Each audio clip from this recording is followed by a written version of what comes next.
Hello दोस्तों, नमस्ते। कैसे हो? सभी अच्छे होंगे। तो दोस्तों, कल जिस विषय में हम बात कर रहे थे, तो मैंने आप लोगों से कहा था कि जो बात है वो शूद्रों को लेकर बात हो रही है कि आखिर इस भारत में शूद्र कौन लोग हैं। आज की जनरेशन में शूद्र लोग कौन है। तो वही बस इसी बात को हम समझना चाहेंगे। ये मैंने कुछ बातें जो है इसमें लिख लिया हूँ। मैंने इस पाठ का नाम दे दिया हूँ कि शूद्र कौन है। ठीक है, शूद्र कौन है। ये देखो, अब यहाँ पर ये ऊंच नीच क्या है, शूद्र कौन है। मैंने एक चैनल के माध्यम से ये बातें सारी ली है, और साइंस जर्नी चैनल है जो मेरे दूसरे गुरु रहने वाले हैं, जो कि मैं बहुत मानता हूँ साइंस जर्नी को। तो उन्हीं के माध्यम से मैंने कुछ बातें जो है यहाँ पर ये शूद्र के बारे में जो उन्होंने कहा है, वो उन्हीं से मैंने कुछ बातें फॉलो करी है और मैंने यहाँ लिख लिया। तो मैं बातें कुछ आप लोगों को बता देना चाहता हूँ कि मनुस्मृति में शूद्र नीच कहा गया है, और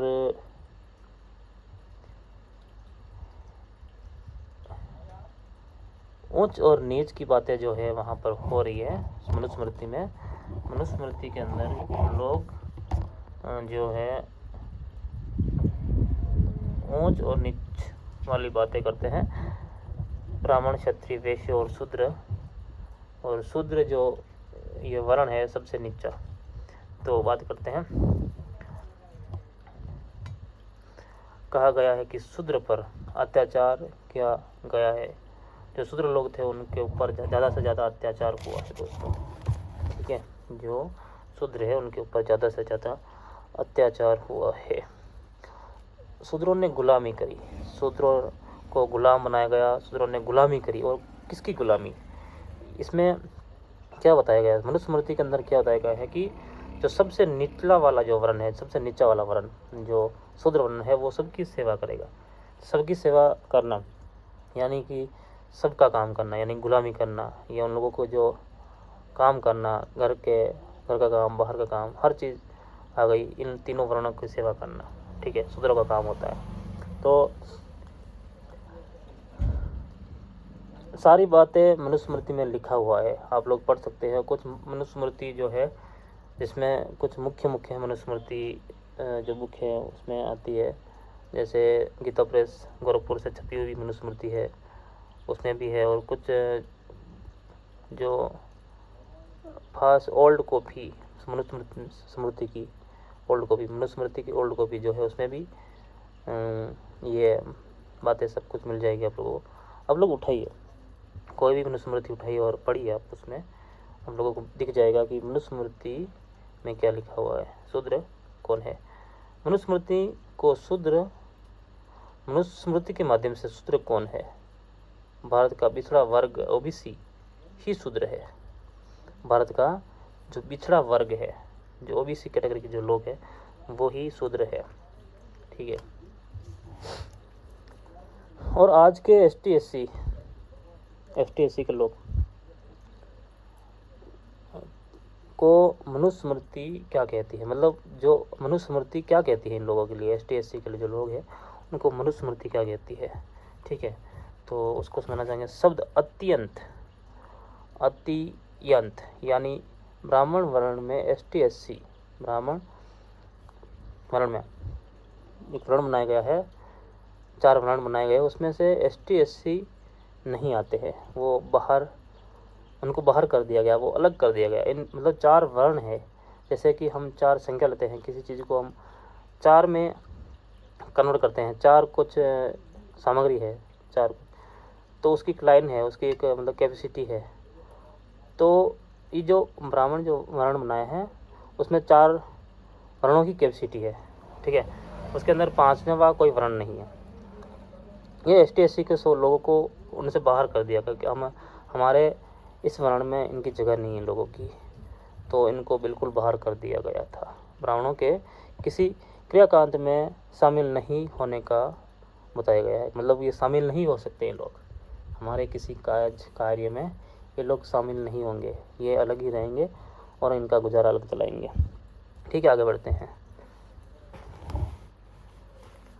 बढ़ते हैं। तो आगे क्या कहा है कि और जो मनुस्मृति को शूद्र है, मनुस्मृति में जो लोग शूद्र आ रहे हैं हमेशा परंतु का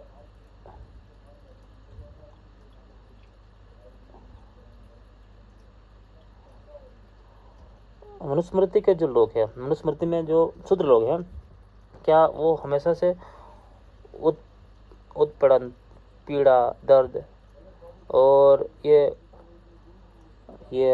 कष्ट झेलते आए हैं, पीड़ा झेलते आए हैं, दुख, दर्द, पीड़ा, समस्या, इस चीज़ों से ये झेलते आए हैं और लोग देते रहे हैं। इनके ऊपर जो शूद्र है उनके ऊपर ज़्यादा से ज़्यादा अत्याचार किया गया था। मनुस्मृति के माध्यम से देखा जाए तो बहुत ज़्यादा अत्याचार हुआ है, लोगों के साथ बहुत छल कपट भी हुआ है। जितना वो लोग कमाते अनाज को, तो उस अनाज को भी वो लोग उठा के लेके चले जाते थे, और जो लोग नहीं देते थे उनके ऊपर अत्याचार करते, कोड़े मारते, घोड़े के पीछे बांध कर उनको घसीट के लेके जाते राज दरबार में। फिर वो उसके कभी कुछ कान काटते, कभी हाथ काटते, पैर काटते, ऐसे ऐसे मतलब बहुत ज़्यादा है ना अत्याचार जो है शूद्रों के ऊपर किया गया है। ठीक, ब्राह्मणों ने शूद्रों को हर चीज़ों से वंचित रखा, मतलब हर चीज़ों से वंचित रखा गया, मतलब जो लोग चाहते थे कभी उनको वो चीज़ कभी प्राप्त नहीं हुई, मिलती नहीं थी। पढ़ाई भी उन लोगों के नसीब में नहीं थी, शूद्रों के नसीब में पढ़ाई भी नहीं करने देते।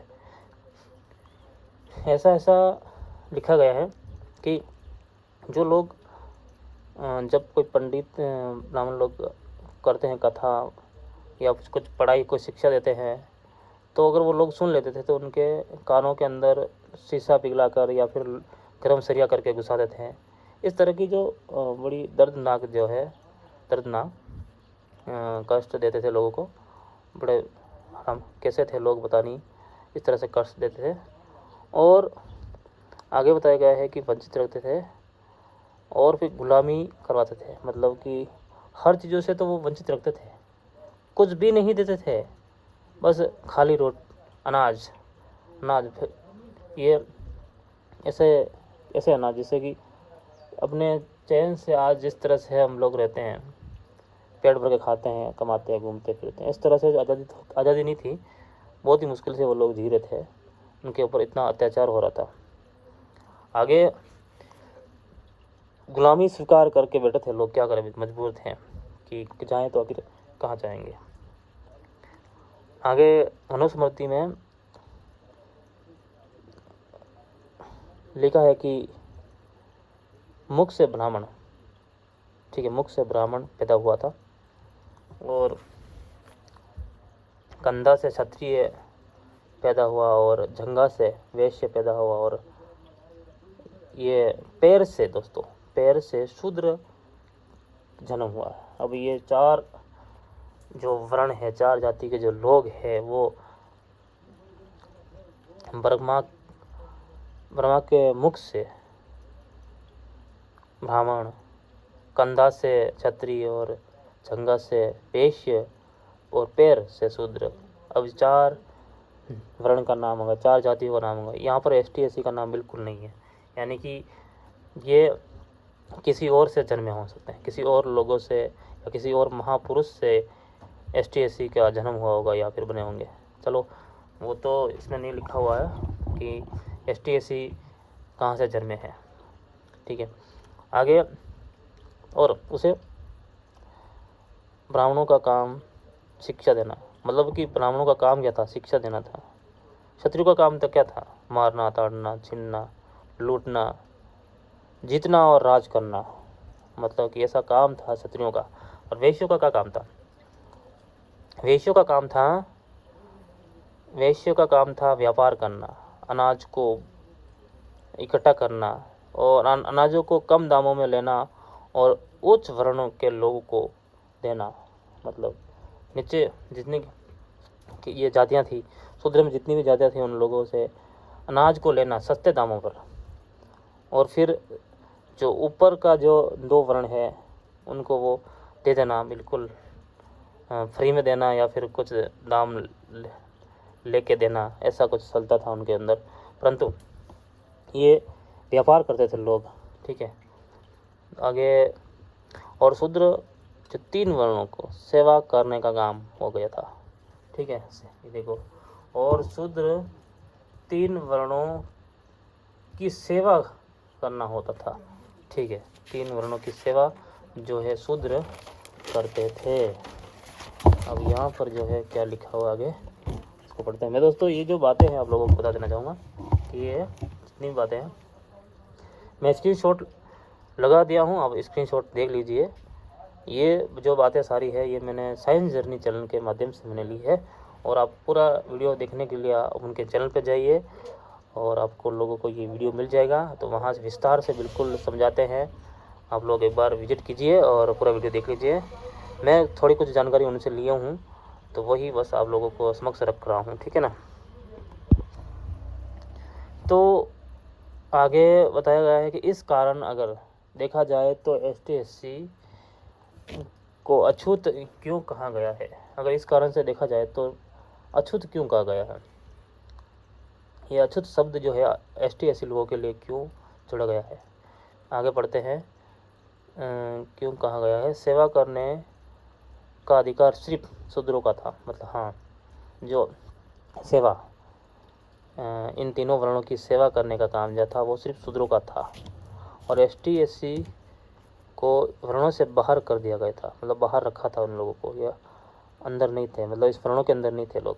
तो उस किसी भी चीज़ को छूने से मना कर दिया था, मतलब कि जब इन लोगों को बिल्कुल बाहर कर दिया तो जो अब गांव एरिए जो मोहल्ले में खुद भी ऐसा कार्य था, तो उनके छूने में वो लोग वो नहीं छूने देते थे, मना कर देते थे कि हमारे किसी चीज़ को तुम लोग नहीं छूना और हमारे बस्ती में भी नहीं आने का, तुम अलग हो हमसे, ठीक है। तो इस तरह से जो है इन लोगों को बाहर कर दिया गया, गांव में आने नहीं देते थे, ठीक है। एक मैंने इस राजस्थान में एक बात सुनी है मैंने, और बात क्या है कि जैसे कि गांव क्षेत्रों में ये पंचायत बैठाते हैं लोग, आप लोगों ने सुना होगा कभी। गांव क्षेत्रों के इलाके में ये मूल निवासी जो है, कुछ ऐसे क्षेत्र हैं, आदिवासियों के क्षेत्र है, जहाँ पर ये शादी को लेकर या नाता प्रथा को लेकर या कुछ ऐसी बातें कि ऐसी घटना को लेकर ये अलग से ये लोग पंचायत बैठाते हैं। गांव का ही पंच होता है, एक मुखिया जो होता है, गांव का मुखिया होता है, वो पंच होता है, तो उसको बिठाते हैं और फिर सारे लोग जो है जमा हो जाते हैं। जमा होने के बाद फिर वहाँ जो मुख्य पंच होता है वो निर्णय लेता है कि जो कोई लोग ऐसे कोई गलती कर देता है तो उनको वो सज़ा देता है, कि जैसे किसी का अपहरण कर देना, किसी बहन बेटी के साथ छेड़खानी कर देना, इस तरह की जो घटना कोई लोग करते हैं तो फिर वो दंड देते हैं लोग। कौन देता है कि सरपंच, ग्राम का जो मुखिया होगा वही जो दंड देगा। तो दंड कैसे देते हैं कि सज़ा देते हैं लोगों को, तुम आज से हमारे इस गांव से बाहर और हमारी जाति से बाहर, ऐसे दंड देते हैं कि तुम्हारा कहीं आना जाना नहीं होगा और तुम्हारा कोई शादी ब्याह नहीं करेंगे कोई भी लोग और हमारे समाज के, और तुम्हारा को कहीं शादी प्रोग्राम कुछ भी ऐसा कोई प्रोग्राम हो तो वहाँ तेरा आना जाना नहीं होगा। जो तुम्हारे घर कोई प्रोग्राम रहेगा, शादी ब्याह रहेगा या कुछ प्रोग्राम रहेगा, तो तुम्हारे घर भी कोई भी यहाँ गांव के लोग नहीं आएंगे, यानी कि तुम आज से इस गांव और इस जाति से बाहर हो गया है, तुम अलग है। ऐसा जो पंच होते हैं वो लोग कहते हैं, जो अपराधी आदमी होता है उसको ऐसा कहते हैं, उसको एक दंड देते हैं इस तरह का। तो यही जो बातें हैं इसी तरह जो वो बातें हम आज भी देखते हैं गांव इलाकों में। तो वो जो बातें हैं वो रीति रिवाज है यहीं से आया है, इसी मनुस्मृति से आया है। और जो लोग वर्ण व्यवस्था में थे, जो लोग वर्ण व्यवस्था से बाहर थे, उन लोगों को अछूत कर दिया गया कि तुम हमारे इस वर्ण में नहीं हो, तुम हमारी जाति के नहीं हो, तुम अलग हो, हमारे में तुम शादी ब्याह प्रोग्राम में नहीं आ सकते हो, कहीं पे शामिल नहीं हो सकते, तुम बिल्कुल अलग हो। इसीलिए क्या है कि यहाँ पर जो है ST SC को अछूत कर दिया गया कि तुम बाहर हो, तुम किसी भी हमारी चीज़ को हाथ नहीं लगा सकते हो, हमारे प्रोग्राम में शामिल नहीं हो सकते हो।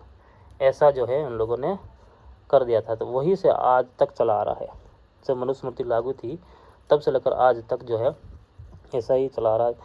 ये भेदभाव होता रहता है, लोगों को ऊंच नीच कहते हैं और अछूत कहते हैं कि तुम बिल्कुल अलग हो हमसे, हमारे से मैच नहीं खाते। बल्कि जो ये क्या कर, चार जो वर्ण है ना, जैसे 4 वर्ण है अपने ब्राह्मण, ठीक है, एक वर्ण हो गया, तो क्षत्रिय,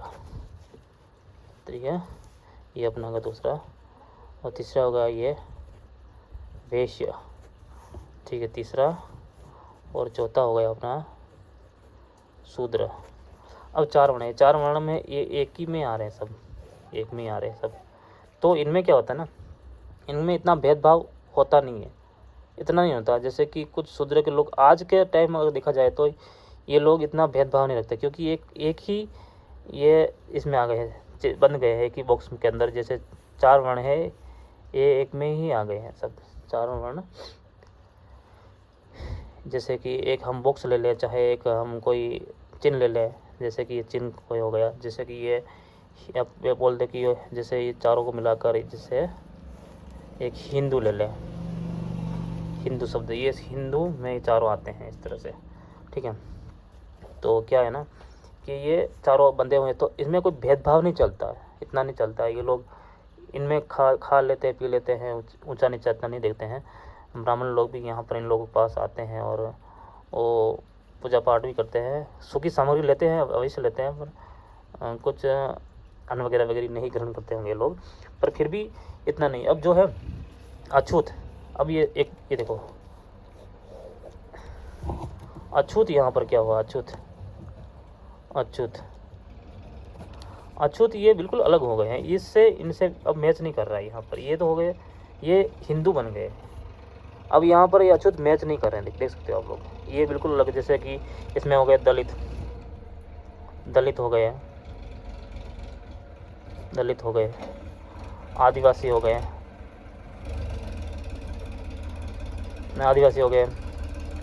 ST हो गए और SC हो गए।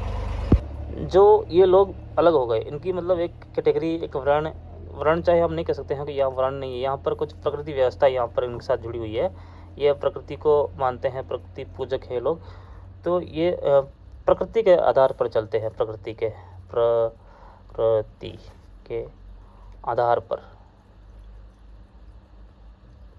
चलते हैं ये लोग, प्रकृति के आधार पर चलते हैं, इन्हीं को मानते हैं और इन्हीं के कुछ टोटम के आधार पर ये लोग चलते हैं, और ये चलते हैं हिंदू धर्म के आधार पर दोस्तों। तो यहाँ पर जो है बहुत बड़ा बदलाव दिखाया जाता है, आप लोग देख सकते हो। बदलाव यही है कि ये शूद्र जो है सबसे अंतिम वाला एक शब्द है, एक जाति है, जो कि एक मनुष्य जो देख सकते हो, एक कैटेगरी है, एक इंसान है। आप लोग ये एक इंसान को देख सकते हो आप लोग, ठीक है, इस एक इंसान है। तो यहाँ इसके मुख से जो है ब्राह्मण मुख से देखा जाए तो, अब ये जो अब इसका जो कंधा देख रहे हो आप लोग, यहाँ से क्षत्रिय की उत्पत्ति बताया जाता है, क्षत्रिय। और ये जांघें हैं, यहाँ से इनकी जो जांघें हैं यहाँ से, ये वैश्य की उत्पत्ति यहाँ से। और जो उनके पैर है, या पैरों से जो है शूद्रों की उत्पत्ति बताई जाती है, शूद्रों की उत्पत्ति, ठीक है। तो इनमें ये भेदभाव हो रहा है कि सबसे जो नीचे वर्ण है शूद्र, तो शूद्र जो है ये पैर से जन्मा शूद्र, इसीलिए हम इसको नीच मानते हैं। बल्कि अब यहाँ पर ST SC हो, ये दलित आदिवासी जो है, ये न तो इनसे मुख से जन्मा, न ही ये कंधा से जन्मा, न ही जांघ से जन्मा, न ही ये पैर से जन्मा, ये तो कहीं अलग से जन्मा है, ये अलग से कहीं पर बना है। इसीलिए क्या यहाँ पर जो है ज़्यादा जो भेदभाव होता है इन लोगों के यहाँ पर होता है, वर्ण व्यवस्था में जो होता है, यहाँ इन लोगों को बिल्कुल अछूत अछूत जिसको कहा है ये बिल्कुल अलग है।